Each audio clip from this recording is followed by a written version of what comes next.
We are live. Hello and welcome to the pre-show for Technorama. This is the show that takes a lighthearted look at tech, science, sci-fi, and all things geek. We are about to get started with the regular show in just a minute.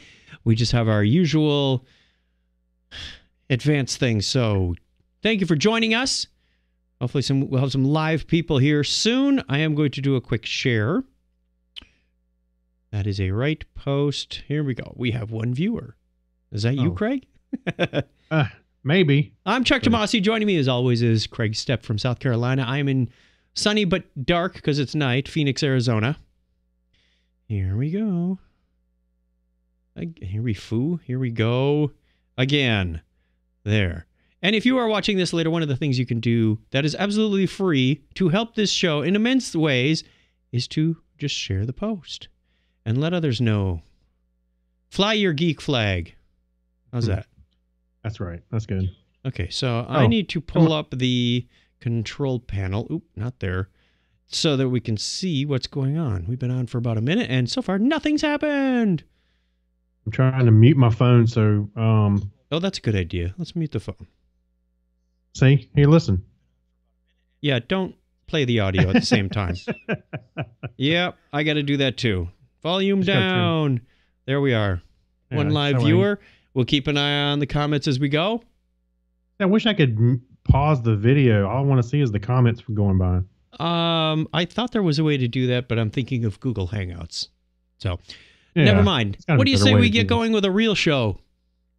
Oh, we got a real show? We have a real show to do. We have several things in the news tonight. We have some listener feedback, so join us. We're looking forward to hanging out with you. We've got some historical events.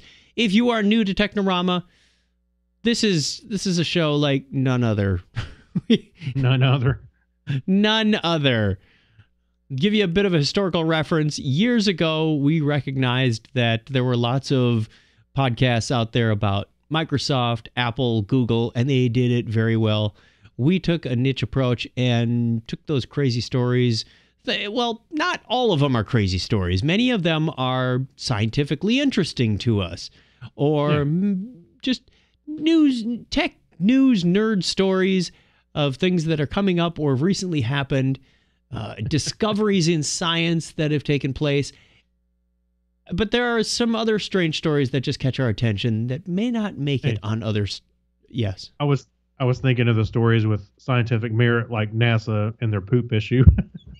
That has been on lots of sites now. I am starting to see that story all over the place.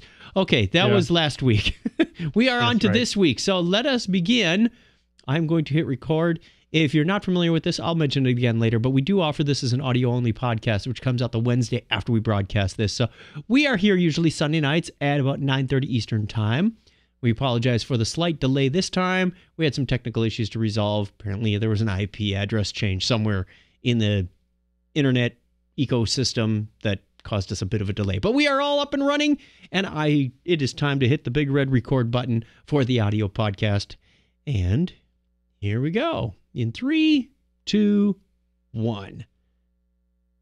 Technorama episode 492. Title goes here. Good morning, folks. This is your captain speaking. Technorama. Remember when? Technorama. On this day in tech history. Tech. And now, the news. Tech. What the chuck? Technorama. Welcome to Blockhead Video. I've lost that loving feeling. Where did it go? Over there, in the media corner. Technorama. Hold my beer and watch this. Unfasten your seatbelts and disregard all safety rules. Here are your flight crew, Chuck and Craig. Welcome to Technorama. This is the show that takes a lighthearted look at tech, science, sci-fi, and all things geek. If this is your first time listening to Technorama, then thank you for joining us. Actually, you may be watching as well. Let's just say if this is your first time joining us, welcome.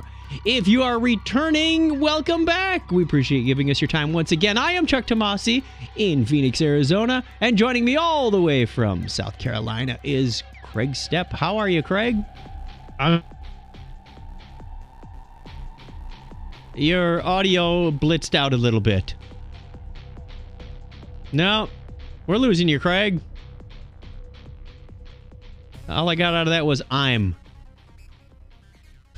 Come on. There's your audio. You're back. I don't know. all Someone right. watching a Netflix movie and sucking up all your bandwidth tonight? Probably. Or it could be me. Actually, I was saying I was a little frustrated because, well, I don't have a new MacBook Pro, but there's a limited number of USB ports on this thing. I've got. You need what I got. You need a Thunderbolt port extender expander.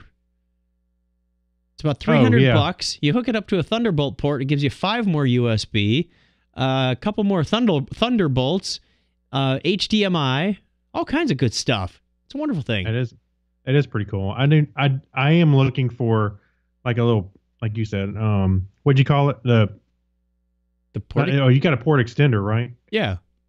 Yeah, I was looking at one of those. Just a charger has USB ports all over it. Maybe I get it. Yeah, I got one of those too. But that's just for charging. Or are you charging things at the same time? Yeah, I know. But I could set up a charge. I got a whole other table over here. I could set up a whole charging station. But anyway. All right, let's get into it. We have coming up in this show, we have some news about light speed, nanotubes, and body counts. But before we get into all of that, we have some feedback. Oh, yes. We have feedback. We just love the music. We get your letters every day. Mailman! Reach right in and pull one out. Letters. Let's find out what you got to say. Oh, Letters. boy. He's got letters. We're going to have like the techno remix of this. Letters. Actually, the retro remix is even better. We have a message from John Noble, our longtime faithful Patreon, PayPal. Oh, man. And I just sent his book out yesterday. So, John, you should be getting your book in the mail any day now if you're listening to this fairly soon after episode 491 comes out. He says, I was listening to episode 490 through YouTube. I think YouTube's better for watching things, but hey, you do what you want to do. When you got to the Remember When segment, I had a sudden flashback when you showed the IBM key punch machine. Oh, the Model 29 of yes, I have my punch cards right here. Let's pull one at random. It says it's a data card, has some dimensions, and I even know what application that went to. That was the shipping program. It was the dimensions of a box. But anyway, back to John. Squirrel. Yeah. I spent many hours at the University Computer Center between midnight and 6 a.m. typing programs on cards using those machines. I also used the Commodore PET computer in the physics lab to control equipment. And my first personal computer was a Radio Shack Trash 80 Model 3. Trash. You know, I don't think you can ever read that without saying Trash 80. Nope. Thanks for the sudden flashback to distant memories buried deep within my mind. That's what we're here to do. It's actually in our mission statement, you know. Pull out buried memories. Cause people to go back to therapy. Yep. I know. We can do that. We also have one from Yorga. He was listening to the last, I think it was the last episode, where we said, hey, Yorga, where are you now? We need your address because we need to send you postcards. He says, I'm back near Antwerp now. I no longer work at Google, so no need to live in the French-speaking part. But what I did at Google and what I can talk about is all on his CV. That's like that's kind of like everybody else's version of a resume. It's the curriculum vitae. Yeah, Also, it took me a second. I was like, CV. Oh, yeah, that's right. not constant velocity. Because if you're into cars, CV boots break all the time and your CV joints will go bad. Anyway, a squirrel again. Also, I used that new Japanese supercomputer. Oh, we talked about the Japanese supercomputer that was really, really super fast. And he said he would use it for figuring out stronger cryptography. I like it. Yeah. Excellent use of that. Cracking stronger cryptology. Do we have any voicemail? Let's check. Nothing. Like Yukon Cornelius. Since it's about that time of year, wahoo! Nothing. That's right. We just tasted the voicemail box and it was empty. And it's pretty rusty too.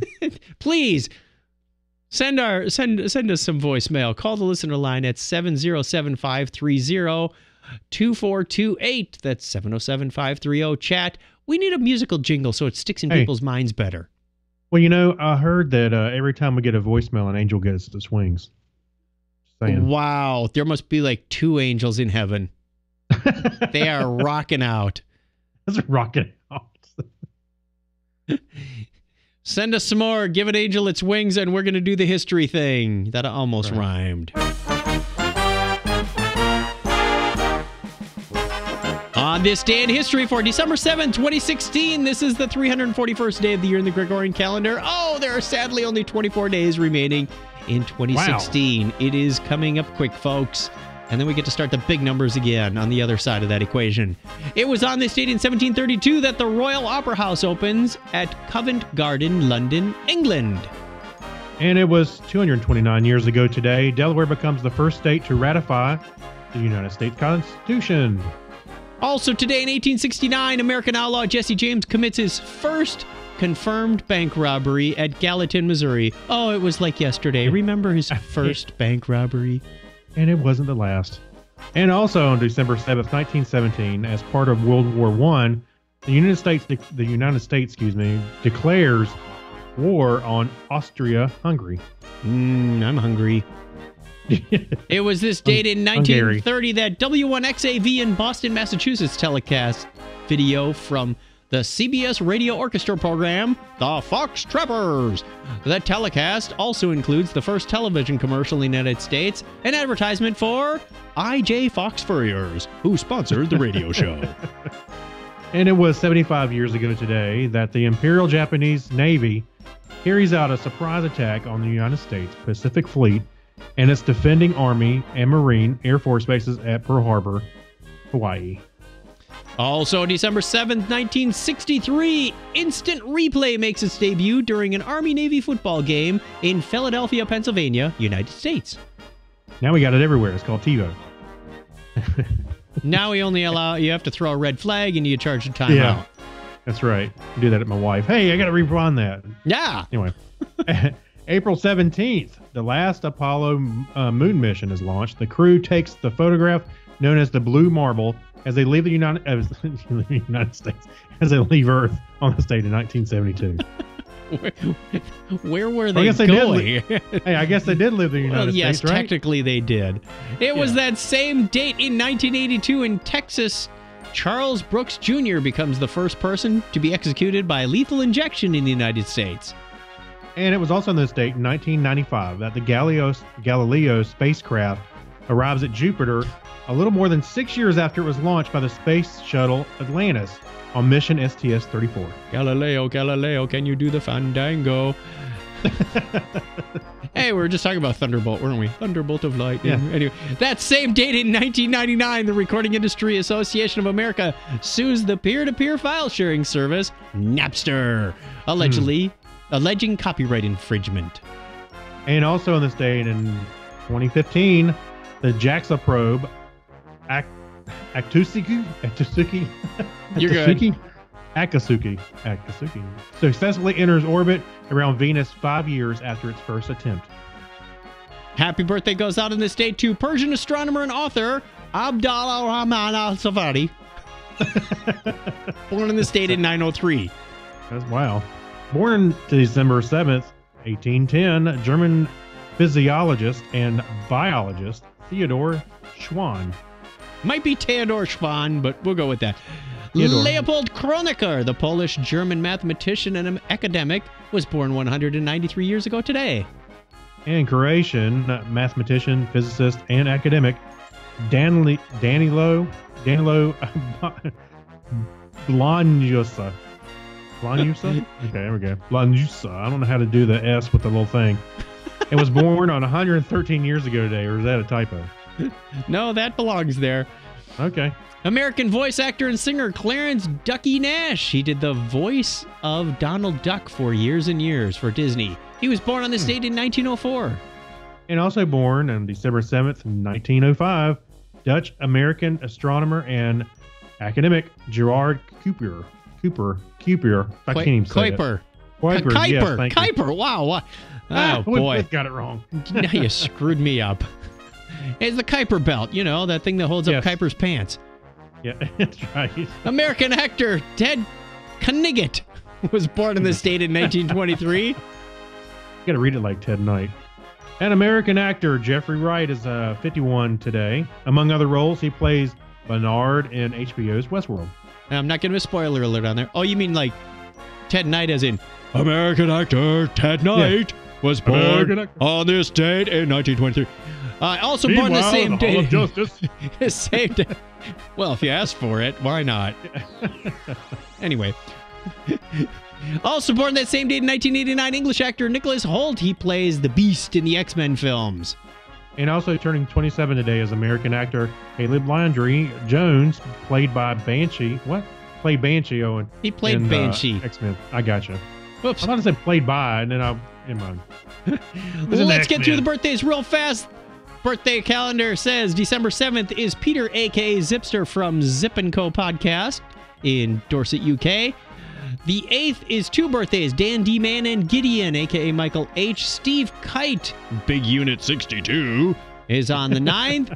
Deckard, who I used to work with, is on the 12th, and we have two more birthdays on the 12th. Kevin Burns, a.k.a. Soul Blaze, and Matt Blocker, the giant long-term listener of the show. That's the way it was on this date in history for December 7th, 2016. Take us out, music people.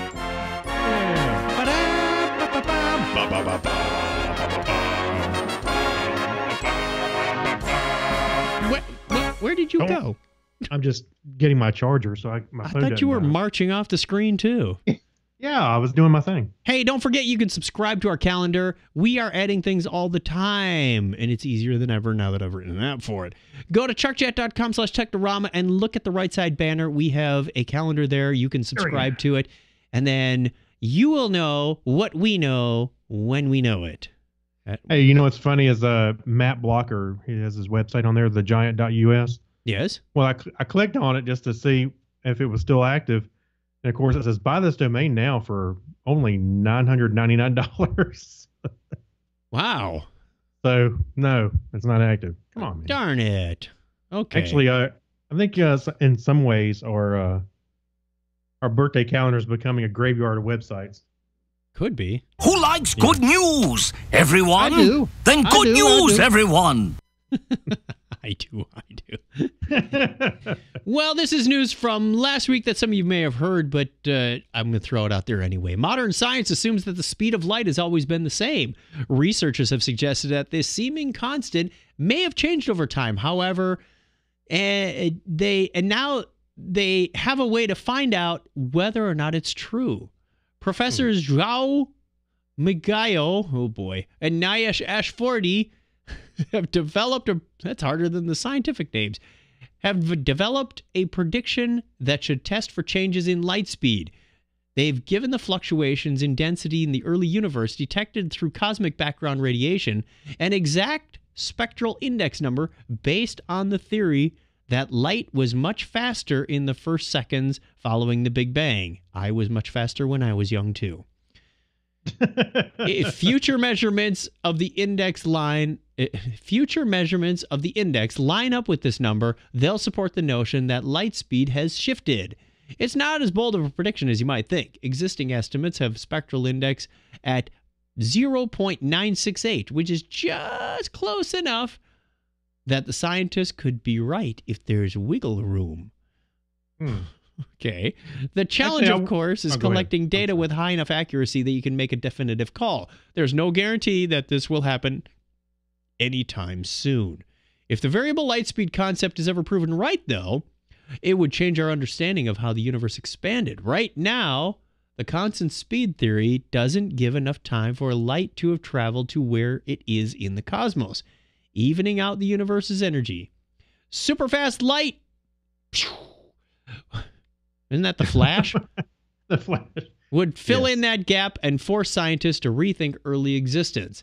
And if light has always traveled at the same speed, that both rules out the variability theory, lends weight to an existing inflation concept, where the universe briefly evened out before expanding rapidly. Either way, science wins. I like it because people aren't afraid to question the status quo anymore. Yeah.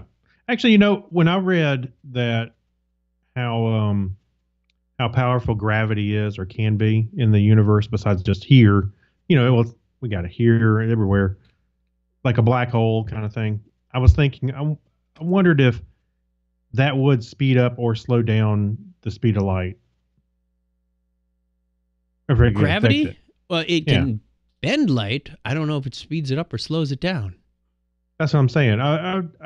Especially after reading this, I started thinking about that. I was like, I wonder if gravity would have an effect on light. It would have to be like super, high end gravity to affect it. High end gravity, is that like the gold plated connectors? Yeah, high end. You know what I'm saying though? I mean, it would have to be some very concentrated gravity, I think, to affect. I don't know. Yeah. Well, you know what? We have people we can ask because our super duper Technorama assistant is sending out questionnaires to higher powered brains than ours to ask these types of questions. So we may get to do some interviews in the upcoming weeks and months and talk about things like that. So put that on the interview request worksheet for you. And we'll see if we can get one of them to say, hey, can gravity affect the speed of light, not just where it's headed? Well, I imagine that nobody's really. I'm probably shooting in the dark because if this article just wait a minute. I love it when he's funny and doesn't try to be. What I'm saying is, nobody obviously they think that light travels at a certain speed regardless because this article just came out. So nobody else. I'm sure nobody's really. I don't know.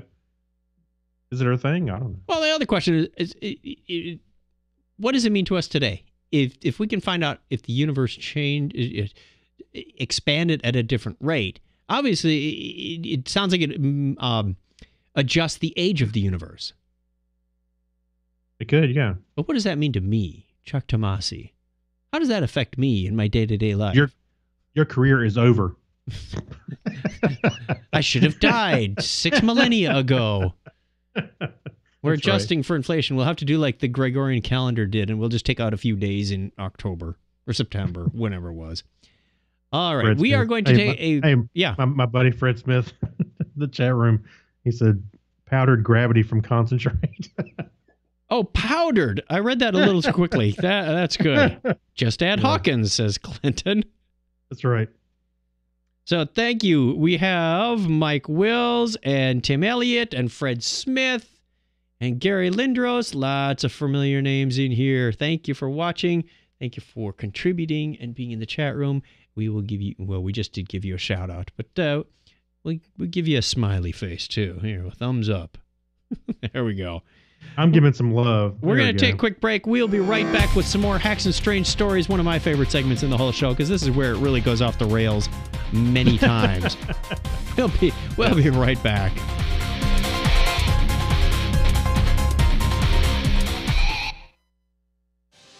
Greetings from TG Geeks Webcast, where Ben and Keith, the two gay geeks, talk about all aspects of geekdom and nerdery. Sci-fi, comics, film, horror, genre, you name it, we talk about it. Find our episodes each week on tggeeks.com. Visit our Facebook page, TG Geeks Webcast. On Google Plus and YouTube, look for us as 2 Gay Geeks. You can tweet at TG Geeks and at the 2 Gay Geeks. Or call our feedback line at 469-TG-GEEKS. That is 469-844-3357. Happy listening. Peace. Cheers.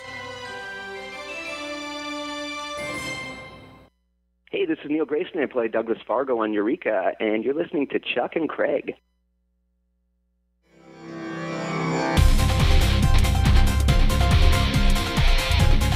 Whew. Oh, yeah. I think he was on Legends of Tomorrow? No, he was on something else recently. I can't remember where I saw him. Yeah, I know. You're right. I can't remember.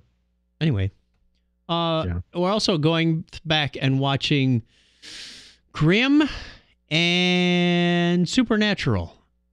And we saw the actress that plays Laurel Lance on Arrow, or used to play Laurel Lance. Mm-hmm. And she showed up on Supernatural. We're watching them in parallel, and I have to think, are they salting and burning bones, or are they killing demons to separate which show is which? How does this affect my life? It's good old-fashioned entertainment. Okay. It's Hacks and Strange Stories time! Thanks for not. Time. It's like Howdy Doody time. Yeah, that's right. All right, I figured this one would tickle your funny bone this week because Craig's an old Commodore 64 head. What are they? Do you have like a nickname for those C64s or? We call it C64. Yeah, but what are the fanboys of C64s called? I just usually call it 64. Boil it down there. 2 to the 6th. I don't know. Yeah, 64. I'm a Commodore 64. Do you want to take this story? Go ahead. Sure. Okay. Now, before I start this, I'm going to say that I've kind of questioned this has to do with Slack, just the app that you can use to interface with other people, kind of chat and share stuff. Yep. Sometimes I wonder myself, why use Slack? Okay. To begin with. I often do too. It seems like a glorified chat to me. It is. Yeah. But here you go. Old technology was reincarnated this year. This year. Recarbonated. That's right. There was the NES Classic Edition, the Kodak's revamped Super 8 camera, and now a software engineer named Jeff Harris is twisting the formula by bringing modern technology to the past. He wrote software that runs on the popular messaging service Slack on his Commodore 64. As you might recall, you can probably assume that the C64 doesn't have a USB-C or even a USB port. Instead, it has this big parallel port. It's actually the precursor to USB-C. No. Instead, it had something called a user port. So it would so to run his custom software, Harris created a cable from the user port on one end and to a USB TTL RS-232 converter on the other, which then he used to connect the C64 to a Raspberry Pi, and the Raspberry Pi serves as the Commodore's connection to the internet. Okay. So effectively, he made like a serial modem effect, a serial IP, network adapter out of the Raspberry Pi. Yeah, a serial port on the Commodore is not a problem. That's basically what the user port is, and you can get USB to RS-232 converters all day long online. So yeah, it makes sense. And using a Raspberry Pi, that's probably not. I was just thinking that's not that much of a stretch of, they used to have expansion cartridges that go on the 64. So I mean, the Raspberry Pi is not that much bigger. I watched the video, and it looks like the Raspberry Pi is doing the lion's share of the heavy lifting on this project. It is. It's just the Commodore is just a client. Yeah, or not even a client, not even a full client. Exactly. Well, I guess it. Well, yeah, it may be. I think it's just. Is it actually I'm just trying to figure out. Is this actually a client or just both of them put together? It sounds like are a full Slack client, but right. I wasn't real clear as to how much Slack. I hate to say it, but Slackware is on the C64. And what work the Raspberry Pi is doing. Because at first it sounded like it was doing all of the channel selection and the Slack work. And the C64 was kind of a dumb terminal to the thing. Yeah, kind of. Which brings me back. What do you use Slack for? Actually, I'm curious if anybody does use Slack for actual work. There are subsets in our company that use it quite extensively, actually. Yeah, I mean, okay, let's put it this way. I see the value of it. I can look at it and go, okay, cool. Here's all the files that are in the chat, and but you know what? You get the same thing through the Messenger on iOS or Mac. I can go to the attachments, or I can, name, whatever kind of app you want to use for group sharing. I'm just wondering what's the value of Slack. Let's put it out there to the listeners. Do you use Slack? And if so, what for? And what are we missing in this value proposition? Hey, and if it was on a Commodore 64, would you be more inclined to use it? Oh, God, no. All right. Well, this is right. The next story is right up there with the flavor of Technorama holidays. That's right. I want to talk to this guy. He disassembled an iMac, very similar to what's sitting here in the studio, and sort of stuck it on some pegboard on his office door. But then he built a fireplace around it. So when you walk into his office at work, it's a beautiful fireplace. And the 27-inch flat screen is displaying this fire like you're walking in, almost like it's kind of like a secret hidden compartment to the building. Yeah, it does. Oh, push the doorknob next to the fireplace and you get into my office. But he went through a lot of effort to, A, disassemble this thing, get it working, build this cardboard infrastructure for the mantelpiece and the faux brickware, which is basically wrapping paper around the cardboard. But that's a lot of work for the holidays. Hey, wait till his boss sees what he did with his iMac. Let's hope this was dumpster diving material. And then, of course, he put on the, it must be like the video YouTube, the YouTube video for the video fireplace. Yeah, there's either that or the Netflix one. That's funny. So if you want to see, there are some short little video loops of the fire going. He's hung stockings there. It's one way to make sure that people don't know whether you're in the office or not. Yeah. Hey, no fires in the office. So very creative. Hey, by the way, he said he added an IR blaster so he could change the volume with the Apple remote. Oh, right. Yes. He said he left the IR. Yeah. That's funny. In other news, very strange news, but I don't know if I would have put this in the news rather than the Hacks and Strange Stories, but I didn't do the show notes this week. Nanotubes can turn water solid when it should be boiling. This was right up there with the other news story about the speed of light as one of the most interesting scientific news stories of the week. As I was going through my weekend review, these came up a couple of times. Scientists have long known that under the right conditions, small amounts of water can be coaxed into changing its boiling or freezing point. A pot of water takes less energy to boil at the top of Mount Everest. If you want to go up there to boil water, that's your prerogative. For instance, and liquid under pressure takes a little more heat to convert it into steam. A group of researchers at MIT have recently taken this effect a step further, observing that water in nanotubes can actually freeze into a solid at temperatures well beyond its natural boiling point. Yikes. Quote, if you confine a fluid to a nanocavity, I think I have those in my teeth, you can actually distort its phase behavior, explains MIT's Michael Strano. In the research group's nanotube test environment, would that be the NTE? Because you got to use acronyms on this. Water solidified at temperatures north of 222 degrees Fahrenheit or 105 C. Researchers expected the liquid's freezing and boiling temperatures to shift by but not by such a wide degree. Quote, the effect is much greater than anyone had anticipated, Strano said. All bets are off when you get really small. I think that's what Ray Palmer said. Yeah. When you put on the Atom suit. Okay. That's right. The group was used a technique. Someone needs a typo here. The group used a technique called vibrational spectroscopy to confirm that the nanotube confined water shifted to a, quote, stiff phase, but researchers are hesitant to say the water was frozen.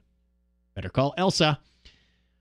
It's not necessarily ice, Strano says, but it's an ice-like phase. Terminology aside, the phenomenon could be used to create highly conductive, stable water wires. Water wires? Sounds futuristic. Want to hear more? You can find the research group's findings at the source links through our show notes. Ooh. Now, hey, by the way, speaking of freezing boiling water. Yes. I saw something that was kind of interesting, and I'd never seen this phenomenon before. But I saw this vacuum sealer that was recently purchased, and they were demonstrating it, and the guy put a food saver. It's kind of like a food saver. It's a little more than just that. Okay. It's more than just a countertop one. You actually put the bag inside of it, and it sucks the air out. And the water, so he had put some water in a bag and went to seal it, and you can see once it starts pulling the atmospheres out of the atmospheric pressure out of that thing. Yeah. The water starts boiling, but it's not hot. Right, because as the pressure goes down, the temperature goes down. The temperature needed to boil the water. It doesn't necessarily mean it's hot. No, it's not hot. I mean, we immediately took it out and you can hold it back. At what point it converts from a liquid to a gas. Yeah, but it was amazing to see the water sitting inside that bag. Yeah, because the top of the unit was clear, like a clear acrylic. Well, think about liquid nitrogen. It's really, really cold, but it's still really, really cold when it boils. Yes, that's true. And I watched that YouTube channel just today, and the guy's like got his hands all in it. Well, he was doing he wasn't actually in it, but he would touch it, and you could see him pull his hand back like it was hurting. Not hurting, but anyway. But it was cool to see the water boil like that, and then immediately it's not doing anything, and it's not hot. Right. Once you take it out, it's pretty cool. Yeah, because your mind says it's boiling. It's going to be hot. It's going to hurt my hand. I know, right? But it's not. All right. As I mentioned, we do this show live every Sunday night at 9:30 Eastern Time, unless real life interferes and we have a business trip or something. So you can watch us by going to our Facebook page. Wow, it's been a few weeks since we converted. Our Facebook page. It is on YouTube. It is, but we're not live on YouTube anymore. Right. And you can join us in the live chat like so many of the others did that we gave a shout out to before. Follow us, like us, and you'll get notified when we do this live each week. And if you can't join us live, here's a reminder. You can still go to our Facebook page, or we have this available as an audio podcast released each Wednesday. A lot of times it's Tuesday night, so the people in like Australia get it on their Wednesday. That's right. It's the Wednesday after we record this, so we're online Sunday, and then we've got to have time to produce and perfect, iron out the wrinkles, and then release it on Wednesday. So we encourage you to subscribe if you can, and then you can take it with you and listen to it at 35,000 feet on an airplane. Also want to give a thank you to the patrons. Play that Patreon music. There we go. We have people who actually give up hard, cold cash for this show, and in return, we give them special episodes only available. I don't know if it's a fair exchange, but we'll take it. I think it's quite amicable. It's like, what is it, a symbiotic relationship, not a parasitic one. Thank you to our symbiosis, our symbionts. Symbionts. I'm feeling kind of trill myself. I'm trilled with the whole situation. Right. Kyle Nishioka, Mike Wills, who I believe is online. Did we not see Mike? We did see Mike is online. Yep. Yeah, he's on here. Steve Therian, Saturday Morning Media, a.k.a. Grandpa Choco. Chris MC, Alexis Duran, Ben Vaughn, Dennis Patnaud, Nick St. Gabriel, Amy Bowen, Avner Braverman, Leon, and John Noble, whom we mentioned before in the feedback section. We still have room on our list for you, wonderful listener / viewer / stalker, whatever we're calling you these weeks. Right. Very happy. You know what? And if you don't think you've got the money in your wallet for it, well, if you do, first let me tell you, go over patreon.com/Technorama podcast and click the donate button for as little as $1 a show. You get that special episode. You support us. We love you. We mention you on the show. Send you books at or postcards, something at the holiday season as a thank you. But you know what? If you don't have that money, or you want to do something for dirt free, even if you are a patron, just share this Facebook video post. Because the more people we reach, the more nerds get involved with this discussion, and the more fun everybody has. It's good for you. It's good for us. It's good for the economy. It's a win-win. Someone's a winner. Yeah. Patreon.com/Technorama podcast. We'd love to hear from you. That's all the commercials we're going to have in this episode. Play that out. Okay, then, we get to talk about dead people in the comics, don't we? That's right. All right, Media Corner. Not remember when this week. Don't remember when. Welcome to Blockhead Video. Remember when? Where can I find some good information about music There's and nothing in the videos and things? Over there in the Media Corner. The Media Corner. Well, if you took a count of how many people the superheroes kill, because they do kill people, and you think, wow, Deadpool's pretty violent, right? Well, he didn't start out that way. We're going to heatstreet.com and looking at an article that they put up about, Well, the merc with the mouth, he didn't register many minutes or as much of a body count during his first on-screen appearance in X-Men Origins Wolverine. I'm going to have to go back and look. Was he in? Wow. Yes. I do not remember that at all. It's because he was in an incarnation which was nothing like this. Okay. I don't think it was very much like this at all. However, when it came to his 2015 solo film, he racked up 43 kills. And that sounds like a lot, but not when you compared to some of these other people. Actually, I thought that was low, but I guess not. Okay. No, there were, that initial scene had a bunch of people, and I'm sure there were probably people in the car accident that they didn't count who may or may not have died from their injuries, but we'll move on. Batman, the Caped Crusader, the Dark Knight has racked up a body count of 45, which also seems kind of low. Captain America, whom you think would have a very low body count, not so much. He's got 44. Actually, he's about on par with Deadpool. But a lot of his guys are bad guys, right? He's not. Yeah. And we're not counting like the Avengers when buildings fell on people, are we? No. Okay. No. Hit Girl. If you want some solid numbers, look no further than Hit Girl, whose every kill in Kick-Ass and Kick-Ass 2 is up there with the screen in vivid detail. Tiny as she is, she's a slaughterhouse with 2 legs and a colored wig. Her body count is 48. Yeah, she was going to be up to something when her dad was shooting her in the chest with at the beginning of that first one. Good family bonding time. Yeah. Iron Man is a little bit higher. Wow. 68. Now we're getting into the serious stuff with Wolverine. Wolverine, he's a more violent guy. He's always running around stabby. And he's up to 108. That's a Sam Roberts term when she's playing her RPGs. But you know what? It can all be forgiven because look how chiseled he is. Hey, baby. And Frank Castle, a.k.a. The Punisher.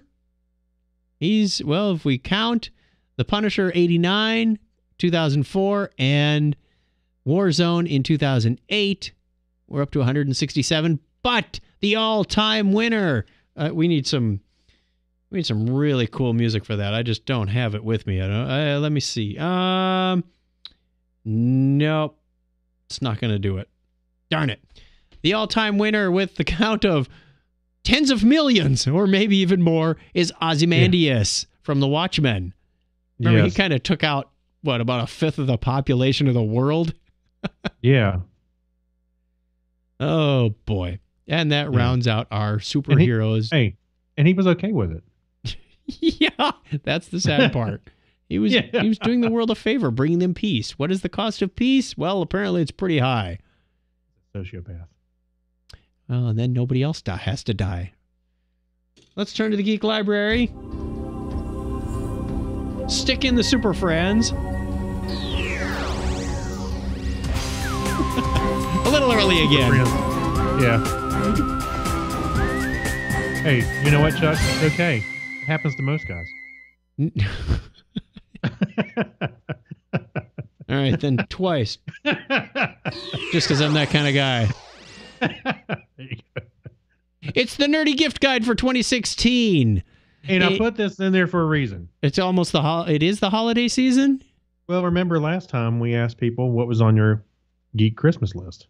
And I suspect you want the picture of I don't have any images for this one. You want the picture in the show notes of the Lady Stormtrooper. That's your gift idea? Hey, it's only one thing, but yeah, sure, I'll take it. Struggling to find the perfect gift for your nerdy family member, friend, or partner? Use our personalized professional. This show's anything but professional. Use our personalized gifting tips to help you with your quest to really impress the ones you love. A little bit of thought can go a long way. So first, we suggest a small bit of research on social media and local nerdy hangouts. After a few observations, you can probably narrow down if your friend would want a tangible gift or an experience gift.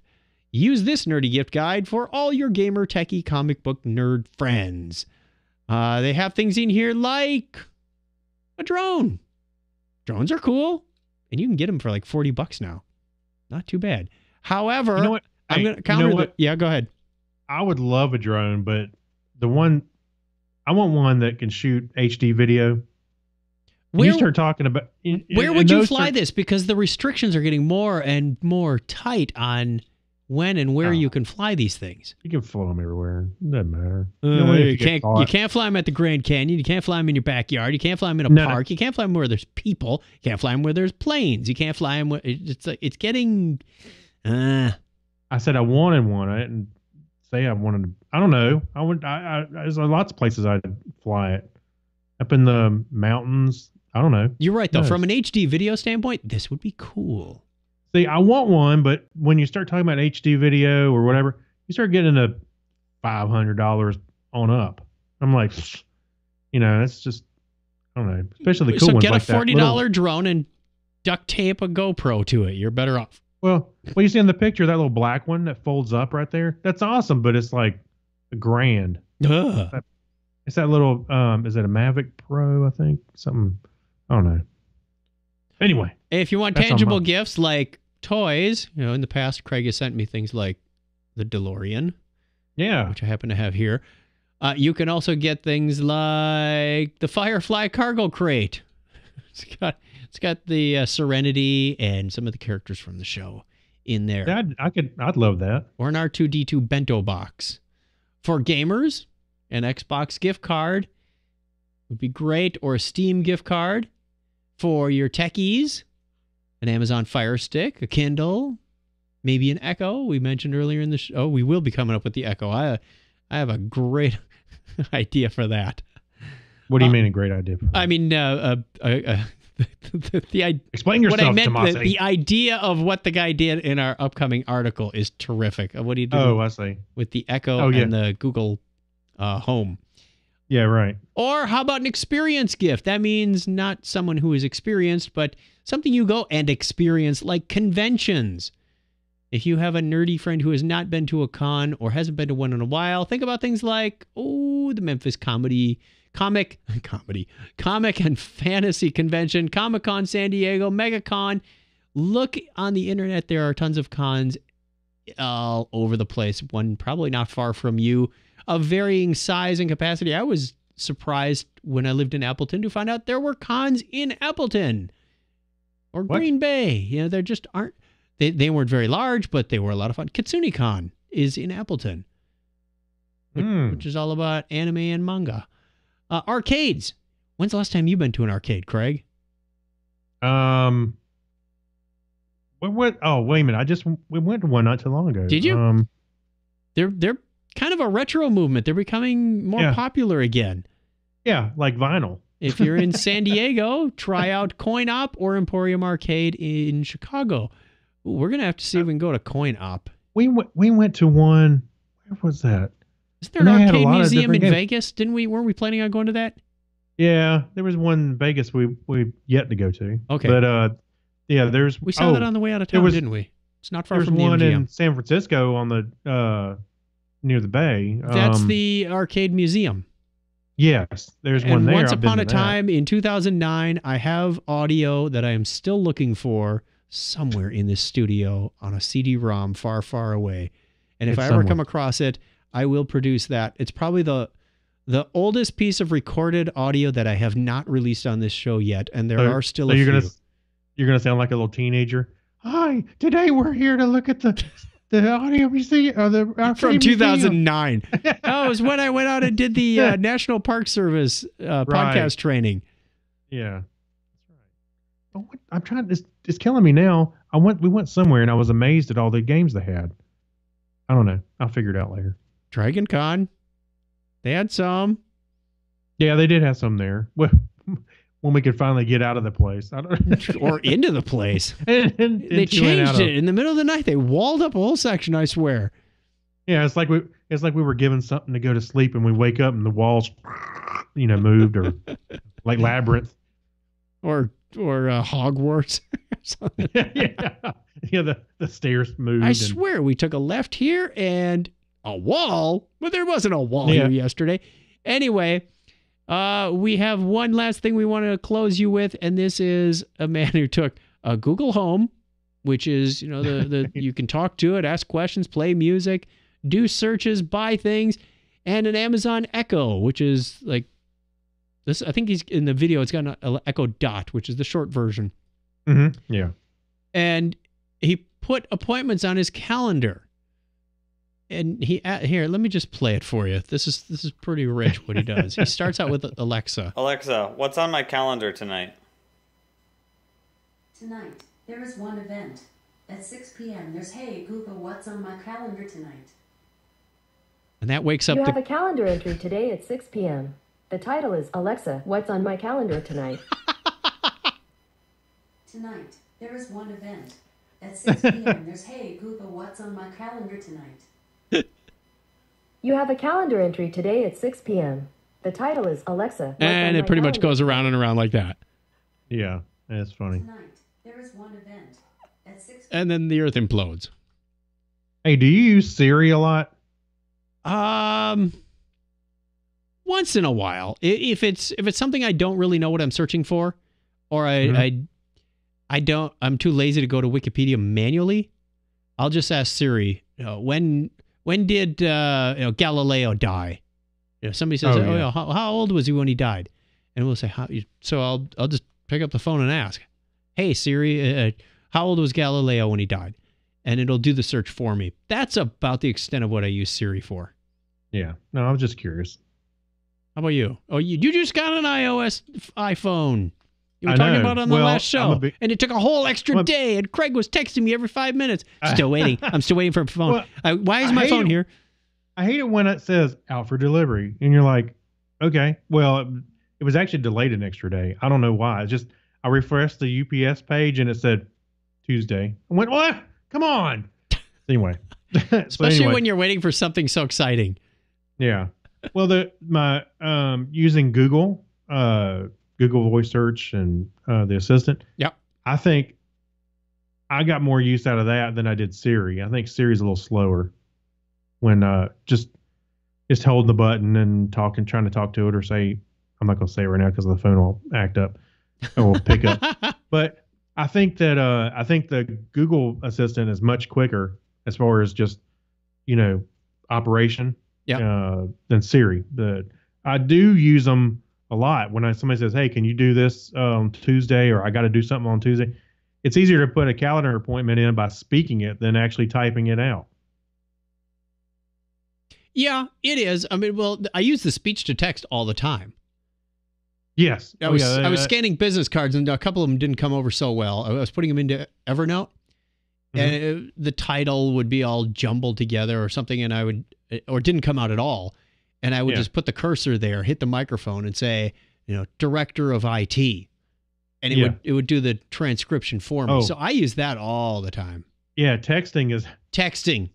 It's almost so much faster when you just speak it. Yes. I was sending something to Lisa because Lisa's coming out to visit over Christmas. I said, do you want to make bread when you come to Phoenix? And it was just so much easier to do that than trying to type, do you want? It's like, ugh. And she used the voice dictation and said no. No, she said yes. We're going to be making fresh bread, fresh homemade bread. Well, she did a great job last year. It is easier to say, create a calendar event Tuesday, 8 p.m. or haircut true. At 8 a.m. and then it's done. Yeah, except you got to get it on the right calendar. I've got about 5 different calendars. There's Donna's calendar, there's my calendar, there's my work calendar. And it doesn't, by default, it puts it on a generic phone calendar, which doesn't do me a whole lot of good. Reminders are very handy as well.